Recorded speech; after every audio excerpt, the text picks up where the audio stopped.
Nunca creí en historias paranormales. Manejar un taxi de noche te vuelve práctico, no supersticioso. Ves borrachos, gente desesperada, mentirosos, silencios incómodos. Todo tiene explicación, o eso creía, hasta esa madrugada. Eran casi las 3 cuando acepté el viaje. No aparecía destino claro en la app, solo un punto marcado en una zona que nadie pide a esa hora. Dudé unos segundos, algo en mí quería cancelar. No miedo, más bien una incomodidad difícil de explicar. Aún así, acepté. Necesitaba el dinero. Cuando llegué, la calle estaba completamente vacía. Casas cerradas, luces apagadas, ni un solo perro. Me detuve junto a la banqueta y esperé. Pensé que era un viaje falso, hasta que alguien abrió la puerta trasera. No escuché pasos, solo la puerta. Buenas noches, dije por costumbre. No hubo respuesta. Miré por el retrovisor. La persona ya estaba sentada. Era un hombre por lo que pude distinguir. Ropa oscura, postura rígida. No levantó la cabeza. Pensé que era alguien cansado o molesto. Nada raro. ¿A dónde vamos?, pregunté. Pasaron varios segundos antes de que hablara. Siga derecho, dijo. Su voz era baja, plana, sin emoción. Obedecí. Avancé unas calles. El silencio dentro del taxi se volvió incómodo. No encendí la música. No sé por qué. Sentí que hacerlo sería una falta de respeto, aunque no entendía hacia quién. ¿Destino?, insistí. Yo le aviso, respondió. Algo me molestó de esa frase. No fue bajo el tono, fue la forma. Como si no fuera una sugerencia, sino una certeza.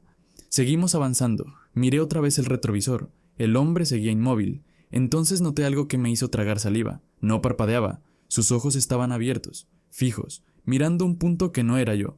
Ni siquiera parecía estar viendo el camino. Empecé a sentir frío dentro del taxi. No el frío normal del aire nocturno. Era un frío seco, interno. Bajé un poco la velocidad sin darme cuenta. ¿Todo bien atrás?, pregunté. Esta vez no respondió. Solo entonces me di cuenta de algo peor. El reflejo del retrovisor no coincidía del todo. El asiento estaba ocupado, pero la imagen del hombre parecía ligeramente retrasada, como si no siguiera el mismo ritmo que el movimiento del auto. No parpadeé varias veces, convencido de que era cansancio. «Pare aquí», dijo de pronto. Frené en seco. No había nada alrededor, ninguna casa, ningún negocio, solo un tramo largo de carretera mal iluminada. «Es aquí», repitió. Me giré para cobrarle y el asiento estaba vacío. La puerta seguía cerrada. No la escuché abrirse. No sentí movimiento. El corazón empezó a latirme con fuerza. Revisé los espejos. Nada. Bajé del taxi con las piernas temblando, esperando encontrar a alguien caminando lejos. No había nadie. Absolutamente nadie. Volví a subir, respirando agitado. Me dije que estaba cansado, que quizá el pasajero se había bajado sin que me diera cuenta. Intenté convencerme, hasta que miré el asiento trasero. El cinturón estaba abrochado. Desde esa noche, cada vez que un pasajero se sube en silencio, reviso el retrovisor más de lo normal, porque aprendí algo que nunca olvidaré. No todos los que piden un taxi quieren llegar a algún lugar. Algunos solo quieren volver. No reporté el viaje. No supe cómo hacerlo sin que sonara ridículo. ¿Qué iba a decir? ¿Que un pasajero desapareció dentro de mi taxi? Me limité a seguir trabajando, pero algo en mí ya no estaba tranquilo. Cada vez que alguien abría la puerta trasera, sentía un golpe seco en el pecho. Las siguientes noches fueron normales, demasiado normales. Empecé a pensar que todo había sido cansancio, una mala jugada de la mente, hasta que, una semana después, volvió a pasar. Era casi la misma hora, 2:40 de la madrugada. El taxi estaba detenido en un semáforo cuando sentí, sin escucharlo, que alguien se había sentado atrás. No hubo puerta. No hubo pasos, solo el mismo hundimiento lento del asiento. No miré de inmediato. Apreté el volante con fuerza, sintiendo cómo las manos se me humedecían. El semáforo cambió a verde y avancé, esperando escuchar una voz, una indicación, cualquier cosa. Nada. El frío volvió, exactamente el mismo frío. «Buenas noches», dije, con la voz más firme de lo que me sentía. Silencio. Miré el retrovisor. El asiento estaba ocupado otra vez. El mismo hombre, misma ropa oscura, misma postura rígida, pero ahora su rostro estaba un poco más claro. No tenía expresión, no parecía enojado ni triste, era algo peor, parecía vacío. «No pedí viaje», dijo de pronto. «Siempre estás aquí». Sentí un nudo en el estómago. «¿Cómo dice?», pregunté. «Siempre pasas a esta hora», continuó.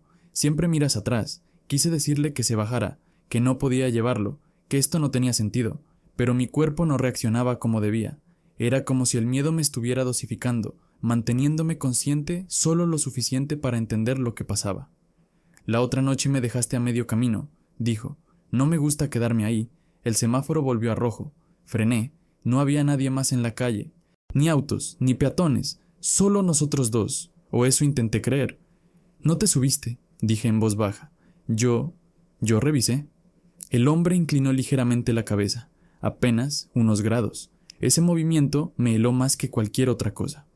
Claro que me subí, respondió. Siempre lo hago. Sentí su respiración cerca, demasiado cerca para alguien sentado atrás. Mírame bien, dijo. No quise hacerlo. Sabía que no debía.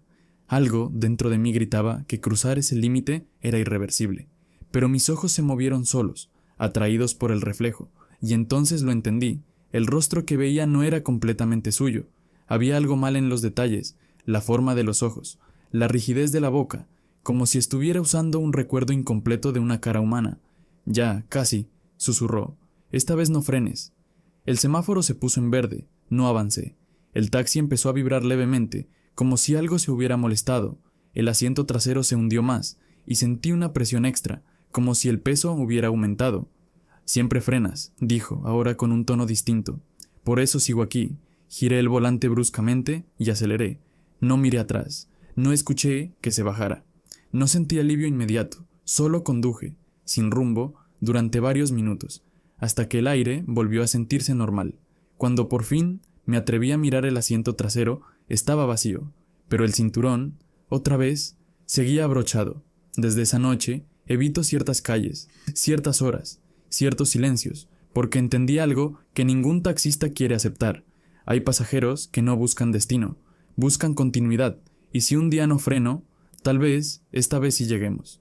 Esa noche supe que no podía seguir evitando el problema.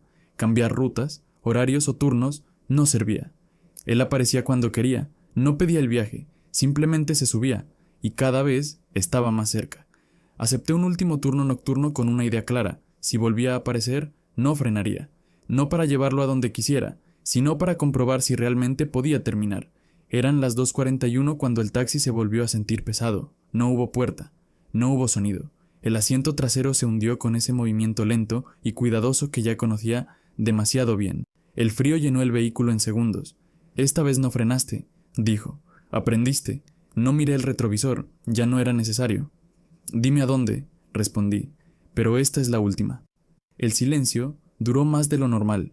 Luego, por primera vez, dio una dirección clara, un lugar que reconocí de inmediato, una curva vieja de carretera, mal iluminada, donde años atrás había ocurrido un accidente grave. Lo recordaba porque yo mismo había pasado por ahí esa noche, llevando pasajeros, sin detenerme. Mientras manejaba, la presión en el asiento aumentaba. Sentía que el taxi iba más lento, como si algo se aferrara al tiempo mismo. Cuando llegamos a la curva, él habló de nuevo. Aquí me bajé, dijo. Tú seguiste. Entendí todo en ese instante. No era un pasajero perdido, no era una aparición cualquiera, era alguien que murió esperando y que nunca terminó el viaje. No pude frenar, dije. No lo vi. Pero me sentiste, respondió. Igual que ahora. El taxi se detuvo solo. El motor seguía encendido, pero el volante no respondía. Por primera vez, sentí que el peso se levantaba lentamente del asiento. El frío empezó a retirarse. No todos pueden quedarse, dijo. ¿Tú sí? No, respondí. Yo sigo. Hubo una pausa larga, demasiado larga. Luego sentí algo que no había sentido antes. Alivio. La presión desapareció. El aire volvió a ser normal. El control regresó a mis manos. El asiento trasero quedó vacío. El cinturón, esta vez estaba desabrochado. Arranqué sin mirar atrás. Nunca volvió. Sigo manejando de noche. Sigo siendo taxista. Pero ahora sé algo que antes ignoraba. A veces, cuando alguien se sube en completo silencio, no es grosería. Es respeto. Porque hay viajes que no deben repetirse. Y si alguna vez tomas un taxi de madrugada y el conductor mira demasiado el retrovisor, no es por desconfianza. Es para asegurarse de que el viaje sí tenga final.